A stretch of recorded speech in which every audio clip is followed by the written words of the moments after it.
الفصل الثانی عن معاذ قال قلت یا رسول اللہ اخبرنی بعمل یدخلنی الجنہ ویباعدنی من النار۔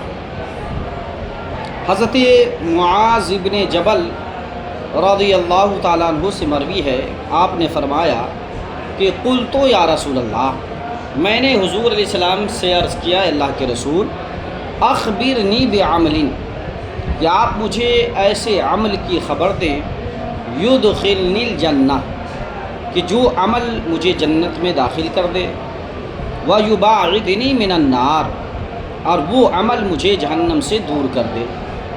قال، تو حضور علیہ السلام نے ارشاد فرمایا، لقد سألت عن امر عظیم، کہ تو نے ایک عظیم امر کا سوال کیا، بڑے معاملے کا سوال کیا ہے۔ وَإِنَّهُ لَيَسِيرٌ عَلَى من يسرہ اللہ تعالی علیہ، اور بے شک وہ شے عظیم آسان ہے اس شخص پر جس پر اللہ تعالیٰ آسان کر دے۔ یعنی تو نے بہت بڑے معاملے کا سوال کر دیا ہے، بڑا امر عظیم ہے یہ، کہ ایسا عمل کہ جو جنت کے قریب کر دے اور جہنم سے دور کر دے، یہ تو بڑا معاملہ ہے۔ لیکن ہاں، معاملہ بڑا ہے، لیکن اللہ جس پر چاہتا ہے اس معاملے کو آسان فرما دیتا ہے۔ کیا ہے؟ کہ تعبد اللہ ولا تشرک بہ شیئا وتقیم الصلاۃ وتؤتی الزکاۃ وتصوم رمضان وتحج البیت۔ یہ تعبد تو ہے فعل مضارع، لیکن یہ امر کے معنی میں ہے، آپ کے حاشیے نمبر 11 میں ہے۔ کہا وہ بڑا معاملہ یہ ہے کہ تو اللہ کی عبادت کر اور کچھ بھی اس کے ساتھ شریک نہ کر، اور پھر نماز پڑھ، زکوٰۃ دے، روزہ رکھ، رمضان کا روزہ رکھ، اور حج کر۔ تو گویا اللہ کے رسول نے 5 چیزوں کا حکم دیا۔ سب سے پہلی چیز کہ اللہ کی عبادت کرو، اس کے ساتھ کسی کا شریک نہ ٹھہراؤ، نماز پڑھو، زکوٰۃ دو، روزہ رکھو اور حج کرو۔ ثم قال الا ادلک علی ابواب الخیر، پھر حضور نے فرمایا کہ سنو، میں تجھے جنت کے خیر کے باب پر رہنمائی کر رہا ہوں۔ اب یہ الا کا سنو کا ترجمہ ہم نے کر دیا، اور اگر آپ کہیں کہ الا ادلک، کہ کیا میں تجھے تیری رہنمائی نہ کر دوں، الا ابواب الخیر، خیر کے دروازوں کی طرف، یعنی تو ظاہر سی بات ہے صحابہ نے کہا ہوگا ہاں بھلا یا رسول اللہ، کیوں نہیں حضور، رہنمائی فرما دیں۔ تو فرمایا الصوم جنہ، کیا فرمایا؟ الصوم جنہ، یہ روزہ ڈھال ہے۔ والصدقۃ تطفئ الخطیئۃ کما یطفئ الماء النار، اور صدقہ گناہوں کو ایسے ہی بجھا دیتی ہے جیسے کہ پانی آگ کو بجھا دیتی ہے۔ وصلاۃ الرجل فی جوف اللیل، اور مرد کی نماز رات کے حصوں میں، جوف بولتے ہیں پیٹ کو، تو رات کے حصوں میں۔ ثم طلع، پھر حضور علیہ السلام نے اس آیت کریمہ کی تلاوت فرمائی، کیا ہے؟ تتجافى جنوبهم عن المضاجع حتى بلغ يعملون، یہ حتى بلغ جو ہے یہ راوی کا ہے جملہ ہے، اور یعملون یہ قرآن کی آیت ہے۔ تو کافی حضور نے تلاوت فرمائی کہ ان کی کروٹیں خوابگاہوں سے دور رہتی ہیں، اور حضور تلاوت کرتے رہے حتیٰ بلغ، یہاں تک حضور پہنچ گئے کہاں تک؟ یعملون تک، یعنی پوری آیت کریمہ۔ ثم قال الا ادلک برأس الامر، پھر حضور نے فرمایا کہ میں تجھے راس امر، اصلی معاملہ کی طرف رہنمائی نہ کر دوں، وعمودہ، اور اس کے ستون کی طرف رہنمائی نہ کر دوں، وذروۃ سنامہ، اور کوہان کی بلندی کی طرف، یعنی اس معاملے کے کوہان کے بلندی کی طرف نہ میں رہنمائی کر دوں؟ قلت بلا یا رسول اللہ، تو میں نے کہا ہاں کیوں نہیں یا رسول اللہ۔ قال رأس الامر الاسلام وعمودہ الصلاۃ وذروۃ سنامہ الجہاد۔ تو حضور نے فرمایا کہ امر دینی کا امر دینی کی اصل اسلام ہے، نیچے لکھ دیا ہے امر سے مراد امر دینی، ٹھیک ہے، کہ امر دینی کی اصل کیا ہے؟ اسلام ہے، اور امر دینی کا ستون نماز ہے، اور امر دینی کا کہ کوہان کی بلندی جہاد ہے۔ ثم قال الا اخبرک بملاک ذلک کلہ، پھر حضور نے فرمایا کیا میں تجھے ان سب چیزوں کو قوت دینے والی چیز کی طرف رہنمائی نہ کر دوں، خبر نہ دے دوں، مطلب رہنمائی نہ کر دوں؟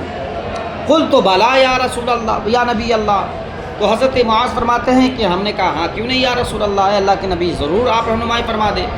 فأخذ بلسانہ، تو حضور علیہ السلام نے اپنی زبان کو پکڑا، زبان مبارک کو پکڑا، اخذ کا فعل حضور ہے۔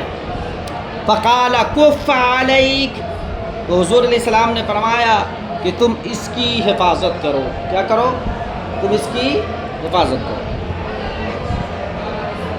قلت یا نبی اللہ، تو میں نے کہا اللہ کے نبی، وَأَنَا لَمَوَاخِذُونَ بِمَا نَتَكَلَّمُ بِهِ، تو ہم نے کہا کہ حضور کیا ہم لوگوں کی گرفت یا پکڑ یا مواخذہ اس زبان سے بولی ہوئی چیز سے بھی ہوگی؟ یعنی حضرت معاذ نے سوال کیا کہ حضور زبان کف لسان کی بات آپ کر رہے ہیں، تو کیا زبان سے بولی ہوئی چیزیں اس پر بھی ہمارا مواخذہ ہوگا؟ قال فَقَلَتْكَ أُمُّكَ یا معاذ، اے معاذ تیری ماں تجھ پر روئے۔ اصل میں یہ جملہ اس وقت کہتے ہیں جب کہ کوئی بات آپ کو توقع کے خلاف لگے اور پھر آپ پر ناگواری گزرے۔ چونکہ حضرت معاذ ابن جبل یہ محدث و فقیہ صحابی ہیں، محدث بھی ہیں اور فقیہ بھی ہیں، اور پھر اس طرح کا سوال جب حضرت معاذ نے کیا حضور سے تو حضور علیہ السلام کو تعجب ہوا کہ معاذ ابن جبل صرف محدث ہی نہیں ہیں بلکہ فقیہ صحابی میں سے ہیں، یعنی اعلیٰ ذہن والے، اعلیٰ عقل والے، اعلیٰ علم والے ہیں، اس کے باوجود بھی ایسا سوال کر رہے ہیں۔ اس لیے حضور علیہ السلام نے فرمایا کہ تیری ماں، اے معاذ تیری ماں تجھ پر روئے۔ وَهَلْ يَكُبُّ النَّاسَ فِي النَّارِ عَلَى وُجُوهِهِمْ أَوْ عَلَى مَنَاخِرِهِمْ إِلَّا حَصَائِدَ أَلْسُنَتِهِمْ۔ حل یہاں پر نافیہ ہے، حل استفہامیہ نہیں ہے، ٹھیک ہے، حل یہاں پہ نافیہ بمانا لا کے ہے۔ کہا کہ لوگوں کو اللہ جہنم میں نہیں ڈالے گا ان کے چہروں اور ان کے نتنوں کے بل، مگر ان کی زبانوں کی کھیتی کی وجہ سے۔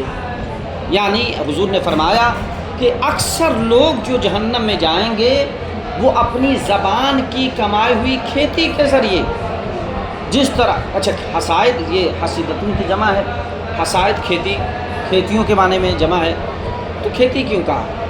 اس مراد کھیتی سے وہ کھیتی ہے جس کی فصل کو کاٹ کے گرا دیا جائے، جس کی فصل کو کاٹ کے گرا دیا جائے، تو زبان سے جو بات نکل جاتی ہے تو گویا پھر وہ دوبارہ واپس نہیں آتی، بات سمجھنا؟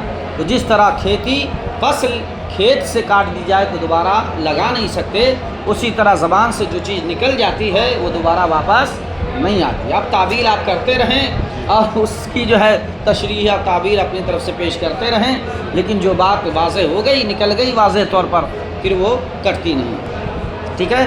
تو کہا اے معاذ لوگوں کو اللہ جہنم میں نہیں ڈالے گا ان کے نتنوں اور ان کے چہروں کے بل، مگر ان کی زبانوں کی کٹی ہوئی کھیتی کے ہی ذریعے۔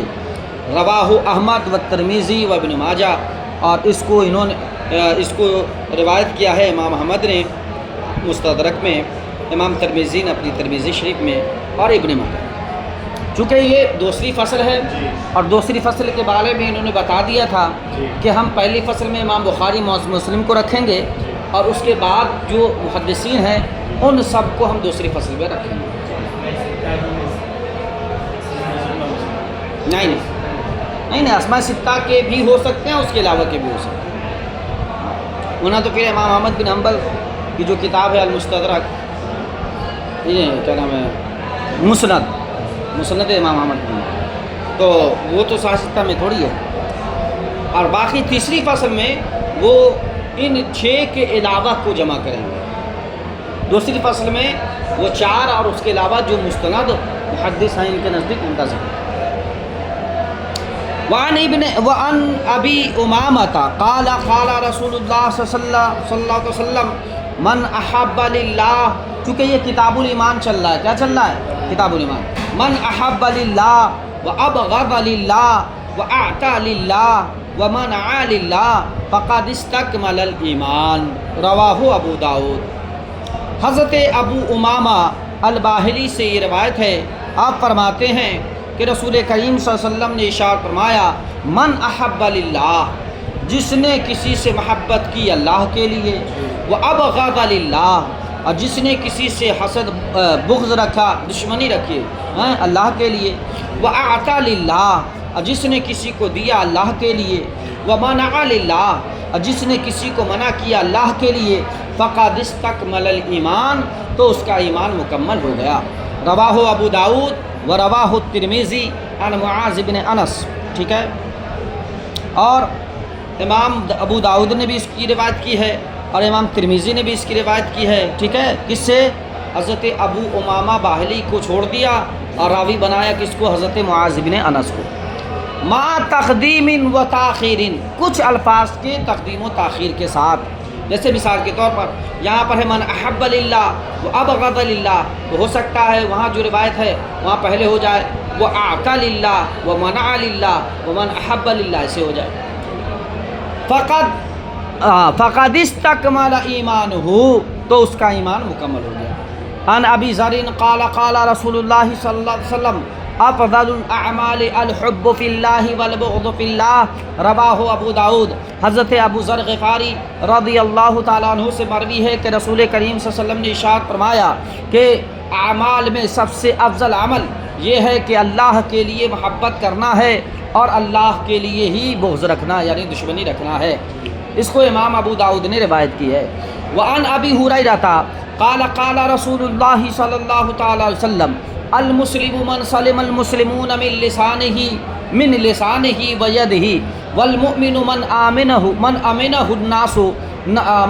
الناس علی دمائہم واموالہم، رواہ الترمذی والنسائی وزاد البیہقی فی شعب الایمان۔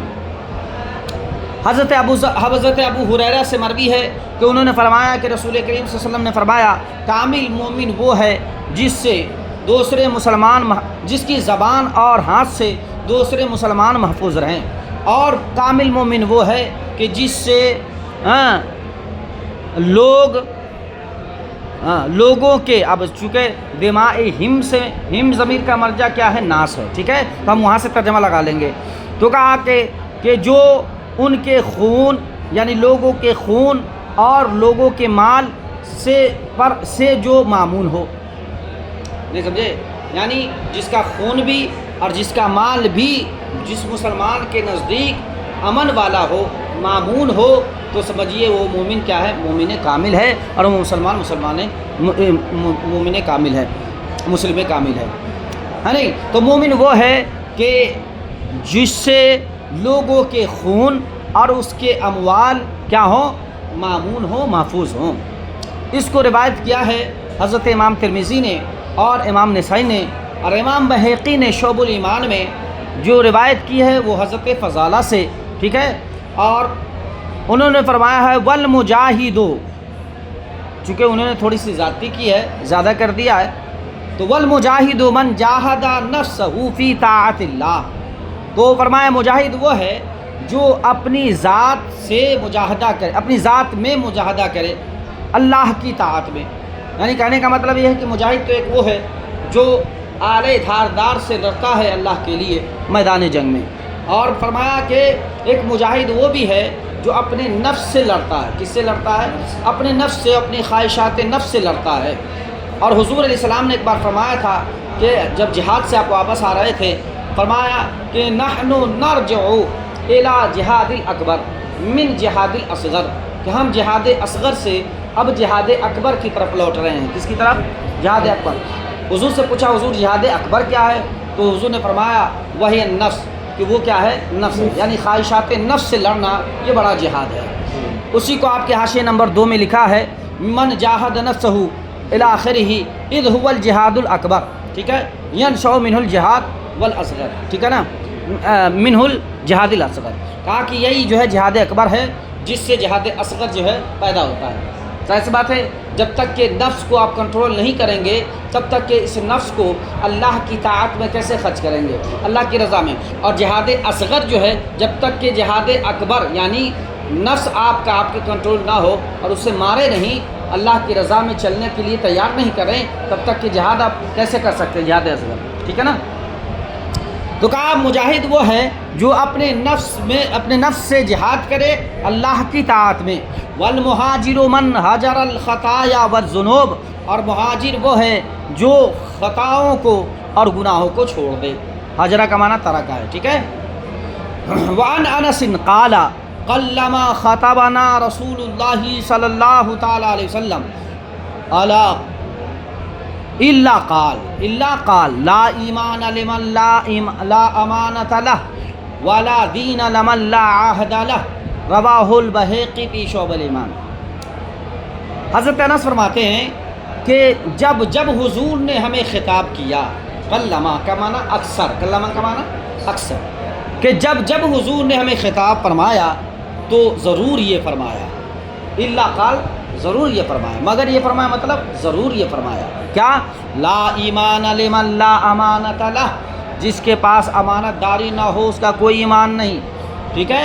ولا دین لمن لا عہد لہ، اور جو عہد کی وفا نہ کرے تو اس کے پاس کوئی دین نہیں، یعنی عہد کیے ہوئے وعدے کو جو نہ نبھائے اس کے پاس کوئی دین نہیں ہے۔ مطلب یہ ہے کہ لا ایمان، مطلب یہ ہے کہ وہ مکمل مومن نہیں ہے۔ اسی طرح لا دینہ کا مطلب ہے کہ اس کے پاس مکمل دین نہیں ہے۔ جس کے پاس مکمل ایمان ہوگا وہ امانت داری کو اختیار کرے گا، اور جس کے پاس دین ہوگا وہ عہد کو پورا کرے گا۔ اچھا جی، حاشیے میں لکھا، بن سطور میں لکھا ہے ایت النفس والاہل والمال، ٹھیک ہے۔ تو کہا انہوں نے فرمایا، گویا فرما رہے ہیں کہ اس حدیث کا مطلب یہ ہے کہ امانت داری وہی صرف نہیں ہے جو آپ سمجھتے کہ کسی کے مال کو مین و عین ایسے ہی رکھنا جیسے کہ وہ دیا ہے پھر اس کو ایسے لوٹا دینا۔ کہا کہ یہی صرف امانت داری نہیں ہے، آپ کی جان بھی اللہ کی امانت ہے۔ آپ کی جان بھی کیا ہے؟ اللہ کی امانت ہے، اور آپ کے اہل و عیال بھی کیا ہے؟ اللہ کی امانت ہے۔ تو آپ اہل عیال کا بھی خیال رکھیں اور اپنی جان کا بھی خیال رکھیں۔ بات یہ بھی کیا ہے؟